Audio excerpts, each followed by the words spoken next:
நம்ம கிட்ட கேக் வாங்க வந்தவங்க எல்லாரும் கேக்குக்கு பதில் கேசரி எவ்வளோன்னு கேட்க ஆரம்பிச்சிட்டாங்க. ஆனால் நம்ம வந்து அது காம்ப்ளிமெண்ட்டாக கொடுக்குறோன்னு அவங்களுக்கு தெரியல போல்.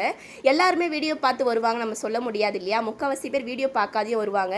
ஆனால் நான் சொன்னேன் காம்ப்ளிமெண்ட்டாக அது கொடுக்குறோம் கேக் வாங்குறவங்களுக்கு. அப்படியே அம்மா சூப்பர் சூப்பர் சொன்னாங்க. எனக்கு ரொம்ப என்கரேஜ் பண்ணுற மாதிரி இருந்துச்சு. ஆனால் நான் செஞ்சு எடுத்துகிட்டு வந்த கேசரி வந்து பத்துமான்னு தெரியலங்க. பத்தல்னா கொஞ்சம் மனசு கஷ்டம் வந்துடும்.